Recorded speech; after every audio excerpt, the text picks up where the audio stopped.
Welcome to episode 16 of the Waterloo podcast. I hope you had a good Christmas and haven't eaten anything like as much as I have. I hope you enjoyed the Christmas Eve episode about Colonel Quentin and the 10th Hussars. We're going to continue with another one-off tale as a little break from the usual episodes over Christmas and New Year. This time we're going to look at one extremely eventful life, a very insignificant figure in the actual Battle of Waterloo, but a life so extraordinary that I thought it would make an entertaining little episode on its own. The subject of today's episode is a lowly lieutenant in the 30th Foot at Waterloo. We'll come to discuss that regiment in depth in an episode in the near future, but for now, it's Lieutenant Park Percy Neville who is our subject.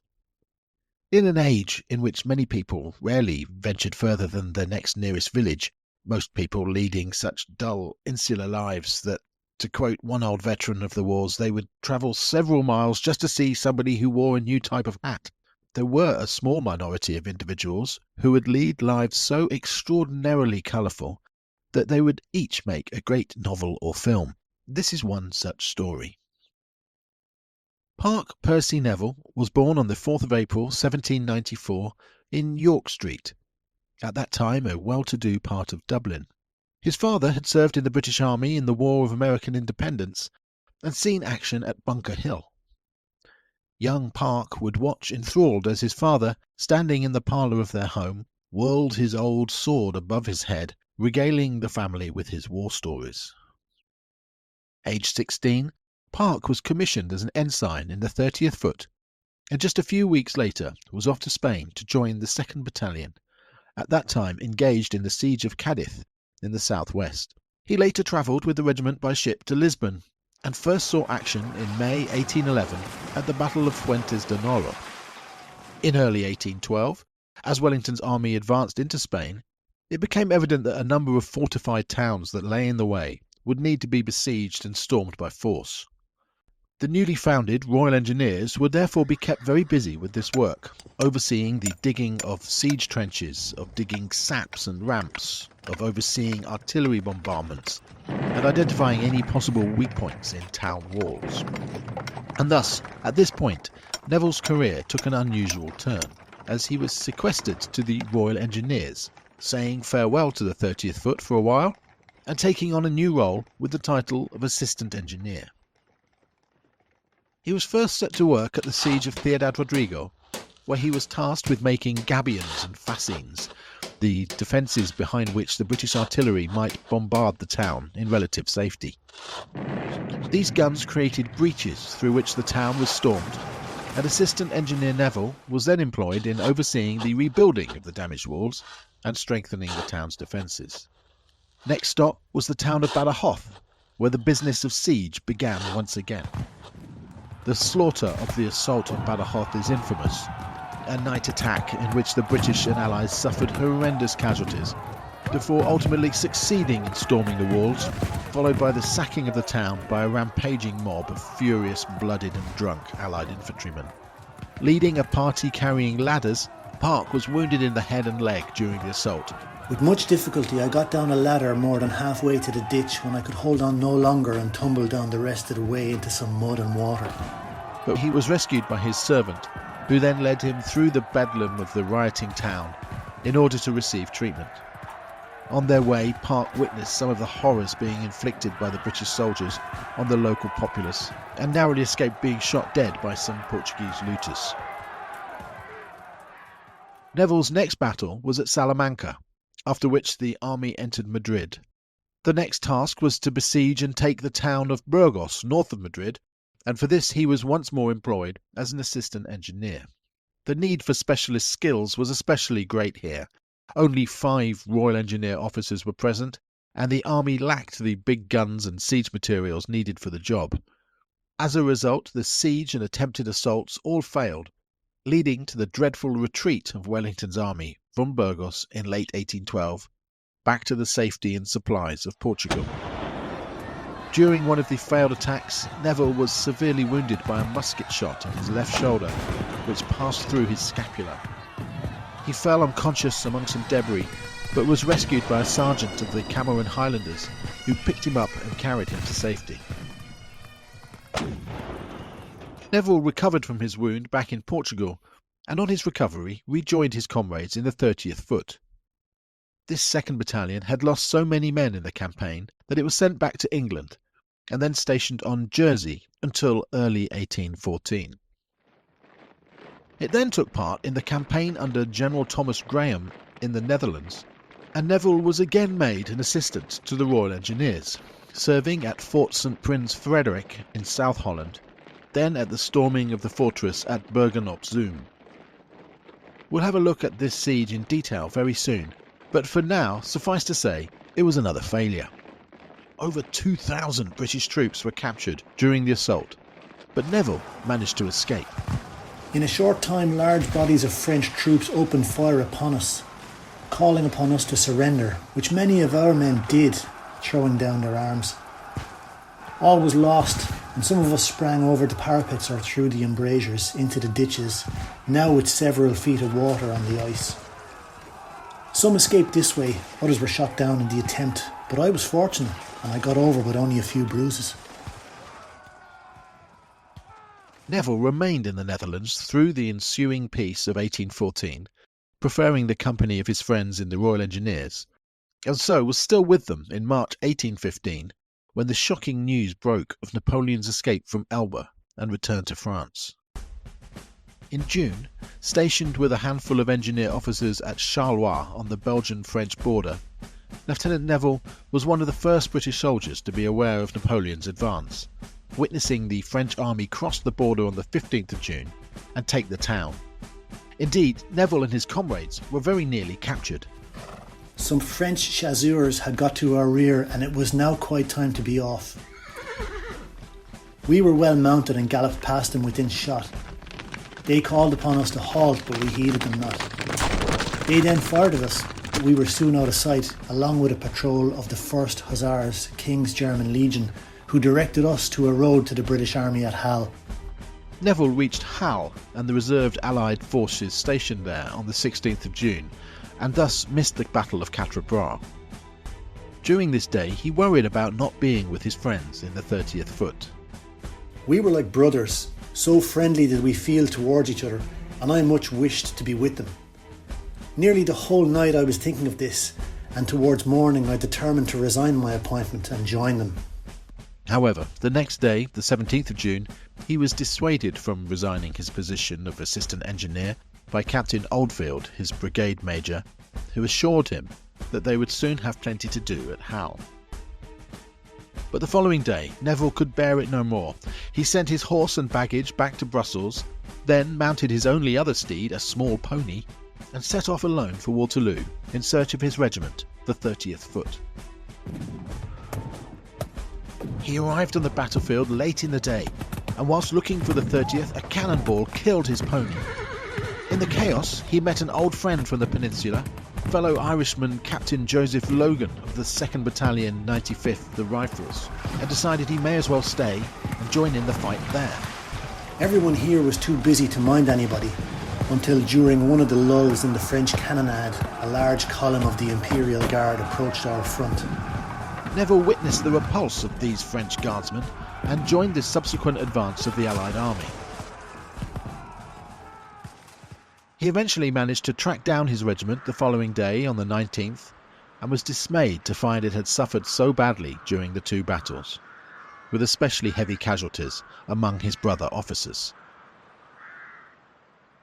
In the peace that followed Waterloo, Neville returned to Dublin to visit his father, and while there was awarded the freedom of the city in recognition of his valour and the wounds he'd received at Badajoz and Burgos. In 1817, the 2nd Battalion was disbanded, and those officers and men who remained were sent to join the 1st Battalion in India. Here, Neville saw more action in the Deccan War, now called the Third Anglo-Maratha War, and took part in the besieging of yet another fortress, this time the immense walls and fortifications of Assagur. One night during this siege, he was commanding an advanced post of 40 men when they were attacked at 2 a.m. by a sortie of over 200 of the fort's defenders. Neville was prominent in beating back this attack and received the personal thanks of the brigadier commanding. The fortress was later successfully stormed, and the regiment returned to Hyderabad, where, aside from the occasional devastating epidemic of cholera, the regiment enjoyed the following years in peace. However, always one to find a new route for adventure, Neville was appointed to the command of 100 native cavalry in order to seek out and thwart bandits who preyed upon the main trade road between Hyderabad and Nagpur. Neville was soon in the thick of the fray. I had the good fortune to fall in with some 500 beals or plunderers loaded with booty and stolen cattle from the neighbouring villages when I instantly attacked them. They for the most part fled, and we captured nearly all the property, including the cattle, which was afterwards restored to the right owners. We also took 20 prisoners. For this action, Neville received the personal thanks of the Nizam, the local ruler. Next, in September 1825, the regiment moved to Madras, and during this long march across India, was caught in a terrific monsoon, in which Neville's tent was hit by lightning, throwing him from his camp bed to the floor and melting his sword. The following year, the 30th Foot was finally ordered home to Britain, but Neville decided to stay, exchanging first into the 13th Light Dragoons, and then back into the infantry, into the 26th Foot, the Cameronians. He remained with them until 1831, when illness finally caught up with him at Calcutta, and he was ordered to return to Europe by a medical board. There being no English ships in port at the time, he decided to take passage home aboard a French ship, the Bengali, where he was received with kindness by the French officers and passengers. Among these last was an ex-captain of the French cuirassiers, veteran of Napoleon's army, with whom Neville got on particularly well. The Bengali did not have an easy run home. It was twice damaged by terrible storms, first near Mauritius, and then once more during 9 days of gales off the Cape of Good Hope. During these crises, Park Neville was frequently at the fore in helping to remove debris of broken masts from the decks, plugging leaking holds, bailing out water from the hold, and generally overseeing the desperate fight to keep the ship afloat.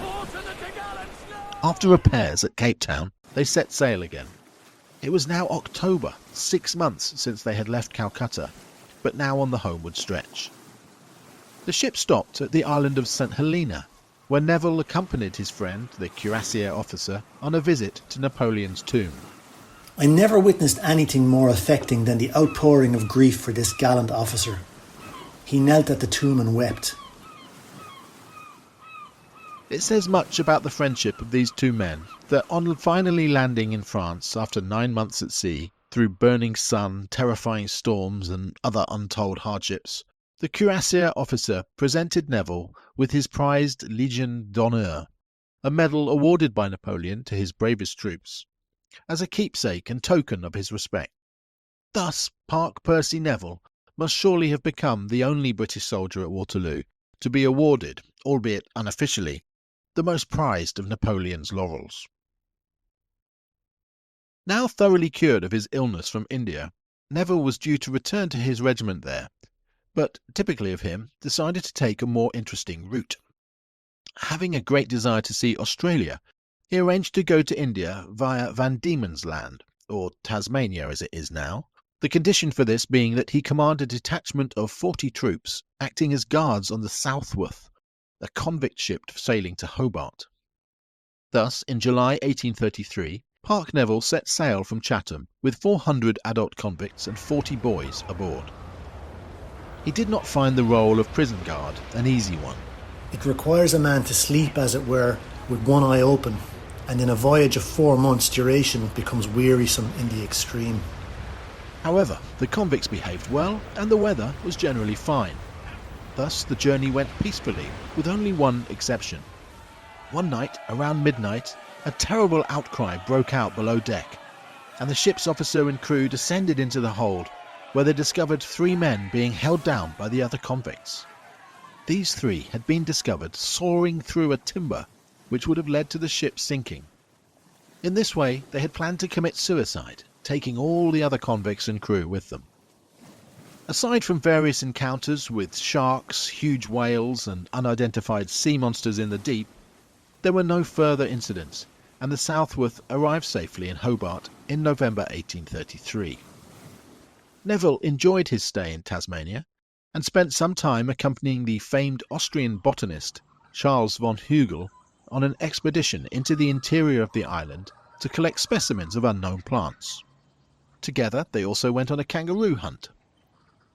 Neville was even offered a gift of land by the governor there, but he declined and set sail for Sydney, where he spent some time at Parramatta.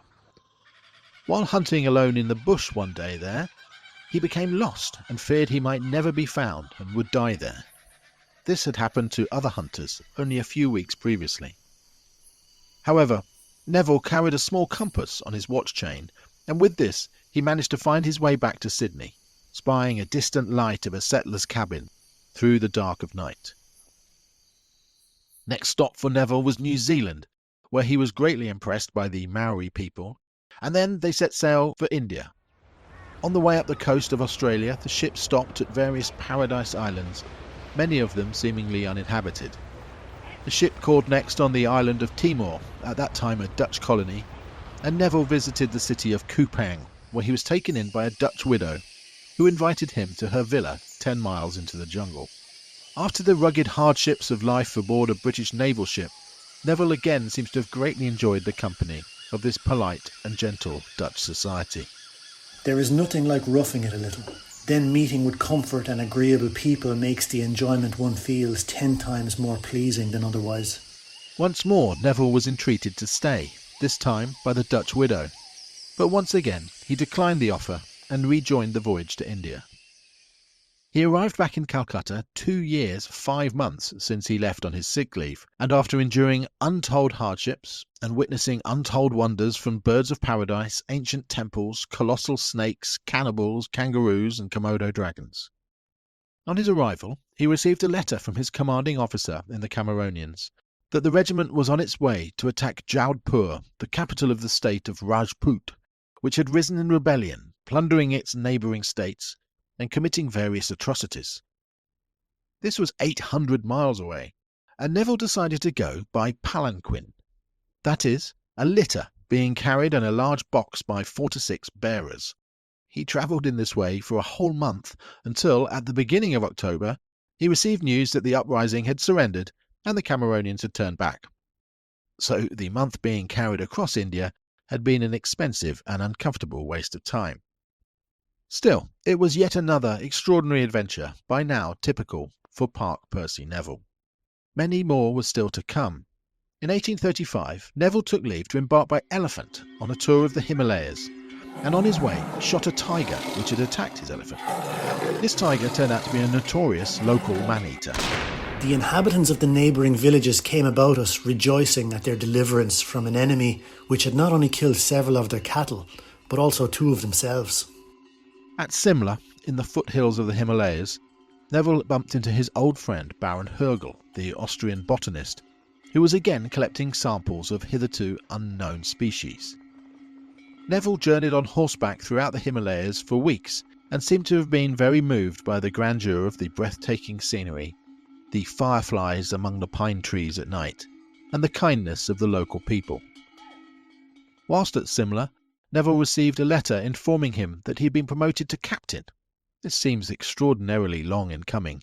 He'd been a lieutenant since 1811, 24 years without promotion, despite his heroism and zeal. A sad indication of how money was still very much everything when it came to progress in the British Army. With the promotion came a year's leave, and Neville chose to use this time to further explore India, first visiting Lahore, where he was granted an audience with the Sikh ruler Maharaja Ranjit Singh, then Meerut, then sailing down the Ganges, a river journey of yet more adventure, at one point Neville fighting off bandits, pistols drawn, while he was dressed in native attire. Then to Cawnpore, then Calcutta. In 1836 he returned to England and exchanged into the 63rd Foot, being promoted to Major the same year. But it took only 2 years for Neville to become heartily sick of home service. He yearned to travel abroad again, and in June 1838 got his wish, embarking once more for the east, this time for Burma. You may recall how 21 years earlier, at the Battle of Waterloo, Neville was forced to abandon his search for his regiment, the 30th, and instead fell in with the 2nd Battalion 95th Rifles, having bumped into one of their captains, Joseph Logan, an old friend from the Peninsula. Well, that same Logan was now colonel of the 63rd Foot and in command of the regiment in Burma, and the two were very happily reunited. In 1840, Neville joined a small party on yet another adventure, accompanying two doctors, Woodford and Morton, up the river Ataran into the interior of Burma, a region at that time unexplored by any European. One night, disaster befell the party. Dr. Woodford was attacked by a tiger and killed. Neville managed to frighten off the tiger, rescue Dr. Morton, and recover the body of Dr. Woodford, and return it for burial. The rest of Neville's time in Burma was spent more happily, and he embarked on numerous other tours and explorations before, in 1842, being ordered once more to India, this time to Bellary in the heart of the country. This time around, now in his late 40s, Neville was more frequently attacked by illness and often needed periods of recuperation. In 1844, he was advised to return to England one last time and take retirement. This he did, and largely recovered from his illness. However, after so long in the tropics, he now found the winters at home hard, and lived for a while in the south of France. But he gradually recovered his health and returned to England where, to keep himself occupied, he purchased a commission in the Honourable Corps of Gentlemen at Arms. This is the position of royal bodyguard, protecting the monarch, and acting as a kind of assistant equerry, and saw him kept busy at the Palace of St. James. He retired to Windsor, where he was invited to the wedding of the Prince of Wales in 1863. Park Percy Neville died at Windsor Castle in 1865, aged 72. Thus ended this extraordinary life, storming fortresses in Spain, his pony killed under him at Waterloo, convict ships and kangaroos, maharajas being struck by lightning, cavalry charges against Indian bandits, awarded the Légion d'honneur, Napoleon's tomb, Himalayan elephants and Burmese tigers. Many thanks for listening. I hope you found it all interesting. Let me know if you did, and I'll maybe do some more episodes like this. There are so many characters for whom Waterloo was only one extraordinary day in a life filled with many others. Enormous thanks to Ruben O'Leary, who did such a fantastic job providing the voice of Park Neville. And thank you also to all the kind volunteers who've helped out over the last 6 months on these episodes. If anybody listening would like to help out, new volunteers are always very welcome. So if you or anybody you know, any thespian friends or whatever, would like to read a line or two, do please send me an email to waterloopodcast@outlook.com. So, there'll be a couple more of these special episodes over the next week or so, and then we'll get back to working our way through more British regiments at Waterloo.